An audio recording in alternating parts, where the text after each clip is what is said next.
Warning: the following program is a satirical look at Indigenous news, politics, and current events. Long pantses is advised.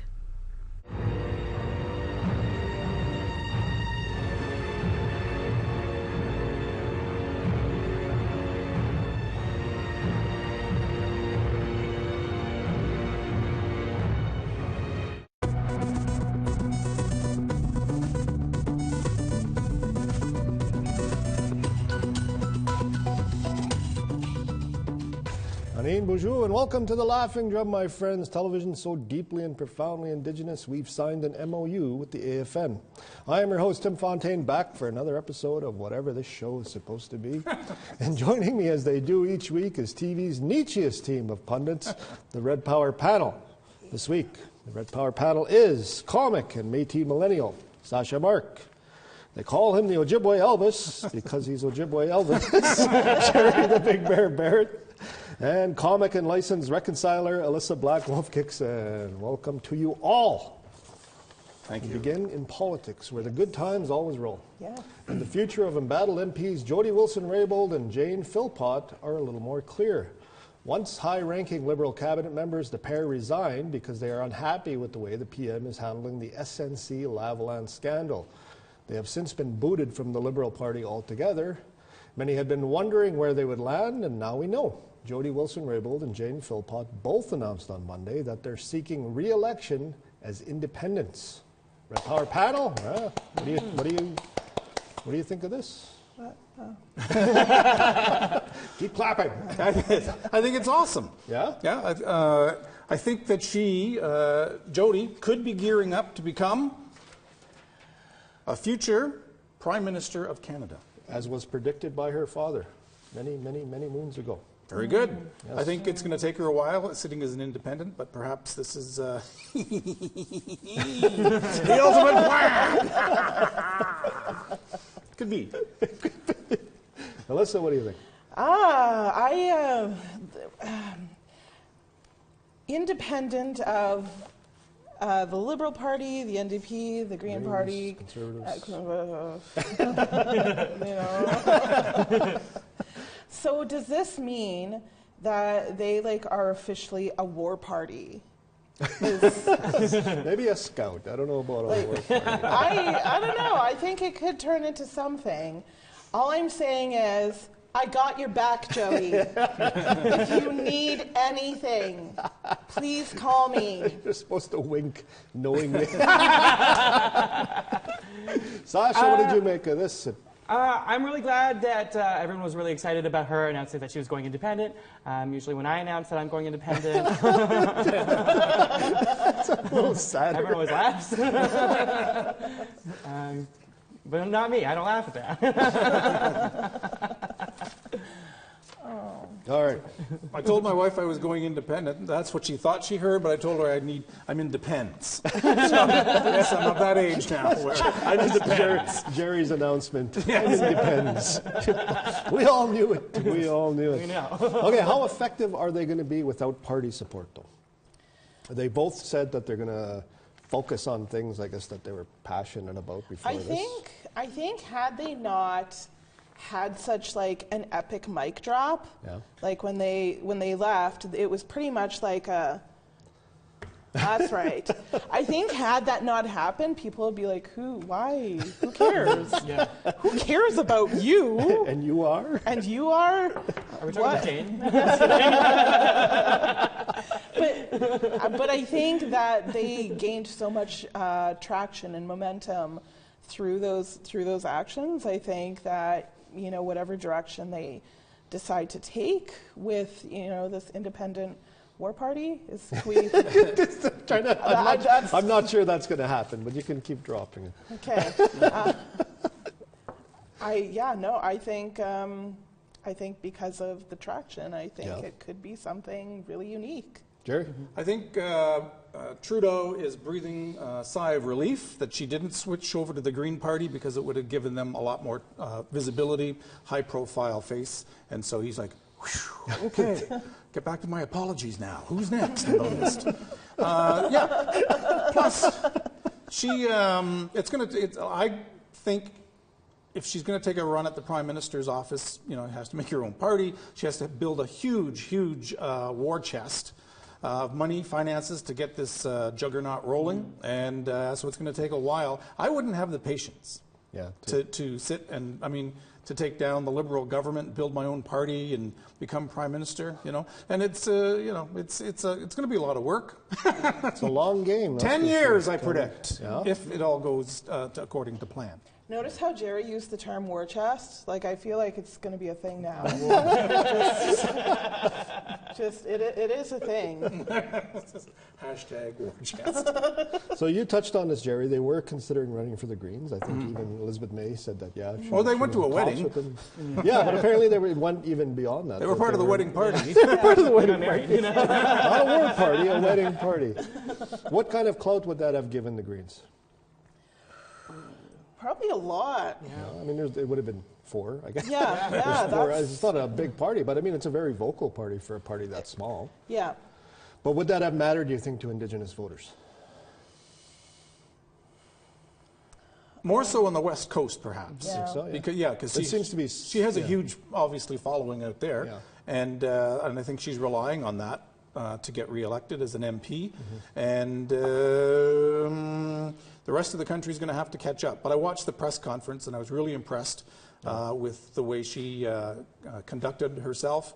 Had a lot of confidence, and any controversy that maybe with the Liberal Party just doesn't even seem to faze her.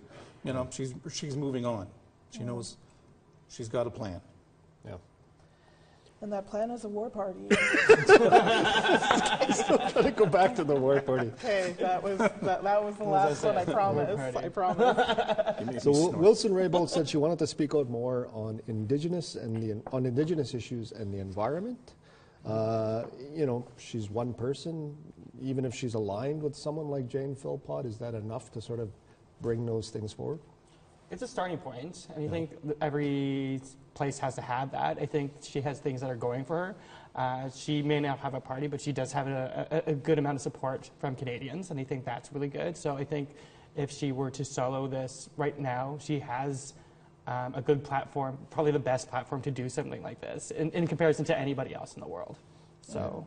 One final question. If they announced they were starting their own party, or if Jody Wilson-Raybould had said she was going to start her own party, do you think that would get Indigenous support?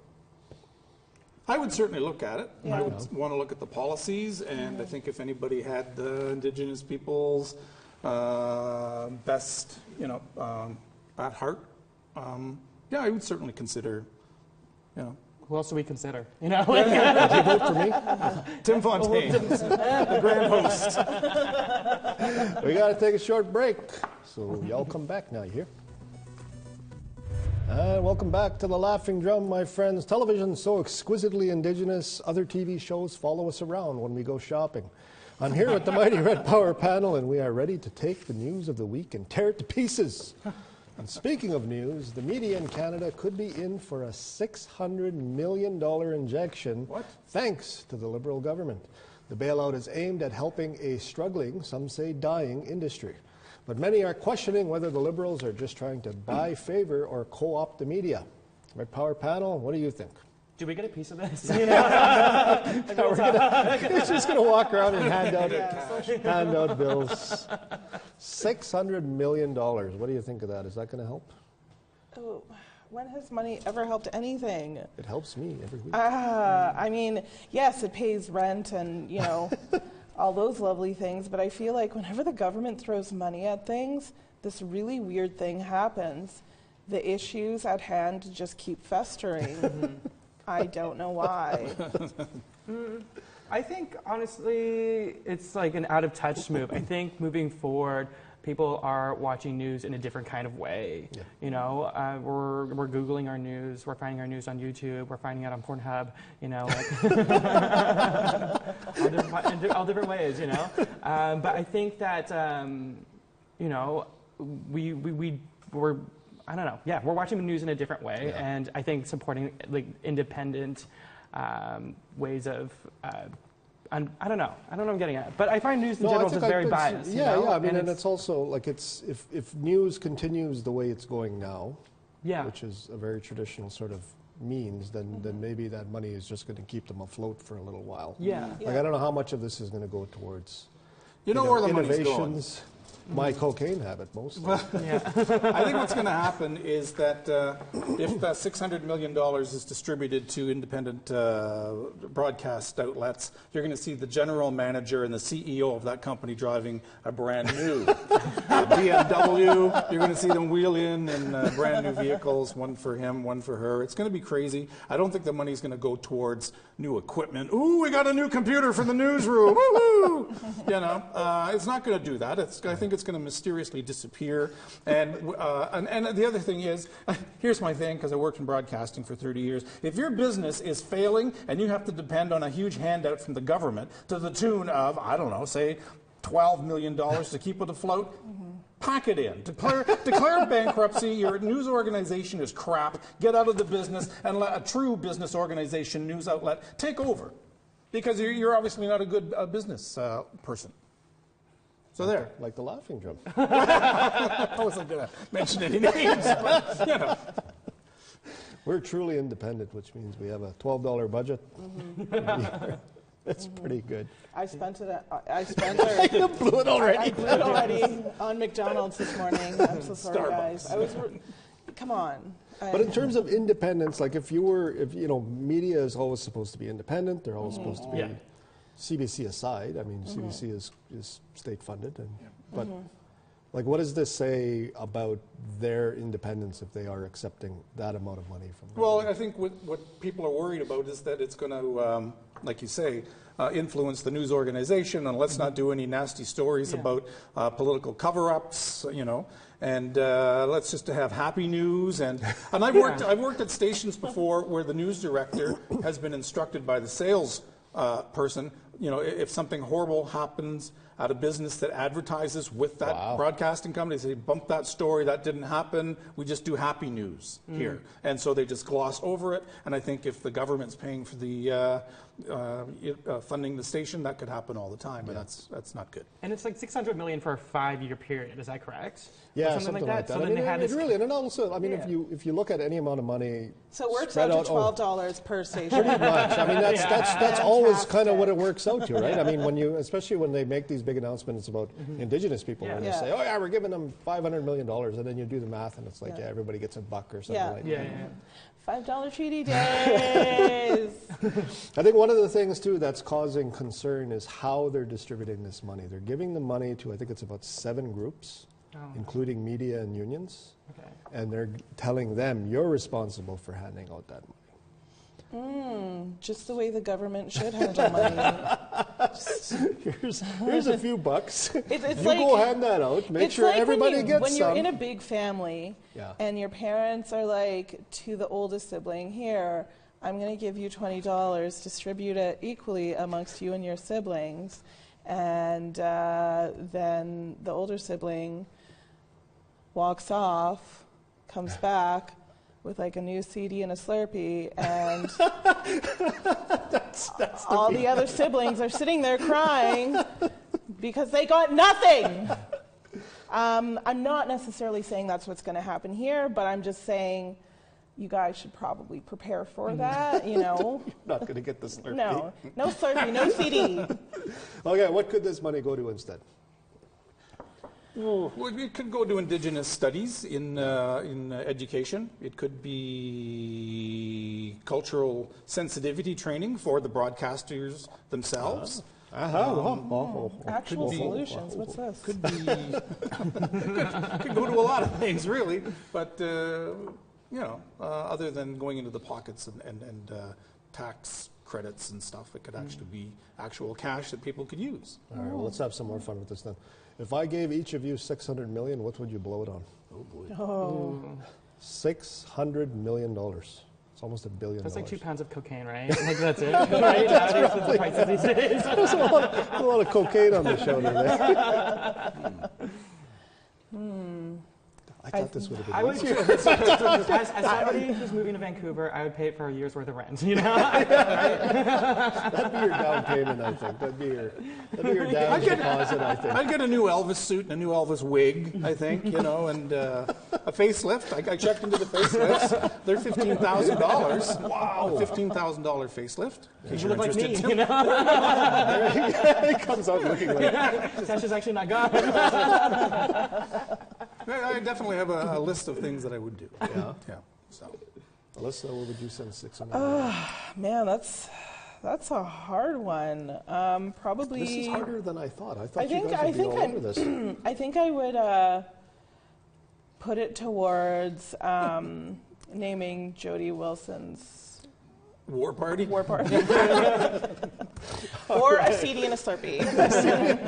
We got to take a short break, but when we come back, we'll have more insanity from the Red Power panel. Stay close to your television machines.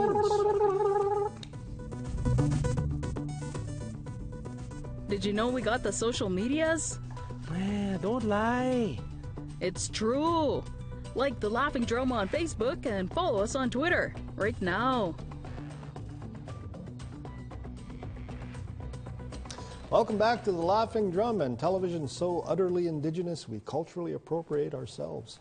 I am your host, Tim Fontaine, and I am here with the Red Power panel, TV's nichiest team of pundits. Let's move on to our final topic of the night, Doug Ford. Douglas frickin' Ford. Yes, everyone's favorite right-wing premier has been on a budget-slashing spree since being elected. He's drastically cut many things, including funding for Indigenous arts, health, and libraries, eliminated the Office of the Child Advocate, to name but a few. Why that Ford even took the last can of Who Hash. But this past week, it was announced that Indigenous curriculum will not be mandatory in Ontario schools. Red Power panel, what do you make of this? Am I supposed to be surprised? When a government announces that they're leaning towards this, it's like, I'm not going to get too excited about this because we know what happens with Indigenous people in the government. And then when Doug Ford did that, this was my reaction. I'm not shocked at her reaction. When I was a kid, you know, I'm the oldest one here. We didn't have Indigenous studies in public school. If you wanted to learn about Indigenous people, they just looked at me. I was Exhibit A. And so that happened. So I don't remember learning anything about my own people, my own culture back in the day. In fact, my grade 4 teacher she said, Jerry is Ojibwe. Everybody? Yes. Jerry is Ojibwe. I said, no, it's Ojibwe. No, Jerry, you're Ojibwe. So I'm thinking there could have been a little cultural training there, sensitivity. And I went home and told my dear mother that, and she had to console me and that. But I mean, that's where I come from. Yeah. So now that the Liberals had actually planned on making Indigenous studies mandatory, and then the PCs came in and took it away. It's like, you know, we're not really getting, we're going backwards. Yeah. It's making me think of like what Doug Ford thinks about education. So like I don't know, he's heard of it, and like what kind of classes he's qualified to teach in, you know. So I think he'd be really qualified in, you know, cutting back the funding for autism support, like teaching people how to deal drugs, and how to be worse than Brian Pallister, you know. Like I think he'd be really good at teaching those courses. Yes. Yeah, I mean, he's talking about cutting, it's billions of dollars, really, from the budget. Well, he's already, you know, took a giant dump on the sex ed curriculum. Yes. So. I never got sex ed either. That was another thing. No, seriously. I'm in my phys ed class, and they lock the door with all the boys in it, and then my phys ed teacher opens up a drawer and pulls out this giant dildo and starts waving it around. And I'm like, what the hell is going to happen here now? Locks the door. That was your sex ed. It was horrible. Scarred for life. That's happening now in Ontario. So. Yeah, it's going back to that. Yeah. now, I think. Doug Ford goes from school to school with a giant dildo. This is all you need to know. They're really upset this obituary. I couldn't take it. Okay, let's get serious for a second here. And actually serious. Okay. How harmful is it not to teach Indigenous content if their kids aren't getting it anyway? I mean, look at the current state of Canada and the amount of people who are still like, oh, you guys get everything for free. Free gas, free education, free money, free land, free healthcare. And I'm like, dude, I'm still paying for my student loan from college. That was like 15 years ago. Where's my free money? So I think keeping people ignorant is more harmful than educating people on the actual truth about, Indigenous peoples, and not just Indigenous peoples, but the history of Canada and the Indigenous peoples. I think that is very detrimental for our young people today, because ignorance breeds ignorance, and if we don't bring that education aspect in, we are just going to have like a bunch of little Doug Fords running around. One little, two little, three Doug Fords. Big Fords. That's the education system in Ontario. It's awesome. But the one chief had it, and you touched on it. The one chief said it best. He says, "Can you imagine not training the next generation of our leaders about our history, the history of Canada, from our perspective?" And just ignoring it, glossing it over, and maybe when they get to college or university, they'll take Indigenous studies as an elective course there. But in public school or high school, you don't need it. You can figure out life on your own. Mm-hmm. Sasha, you're probably the closest to have come out of high school of any of us here. I'm still in it. That's grade 6. That's not high school. How much education did you get on Indigenous issues in high school? I graduated from high school in 2012. Yep. What? Heard of it? And back then, we did have Indigenous courses. They weren't mandatory. Yeah. We did learn... See, you turned out all right. Did I? Got that mustache, but that's all right.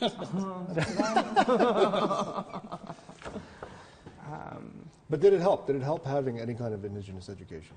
It does. It does. But I think the difficulty thing is that when I went to high school, our Indigenous courses were taught by a Portuguese lady. So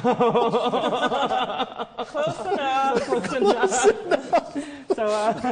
So a long way to go. Let's not let Doug Ford hear this.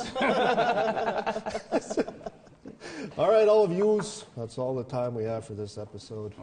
Yes, Doug Ford has won. Got 3 years left of that. For the war party. The war party. Thanks to our hardworking crew for making this show happen as they do every week, and thanks to my Red Power panel for being red and powerful, and thanks to the tens, even dozens of you who tune in each week. See you back here next Tuesday. Good night.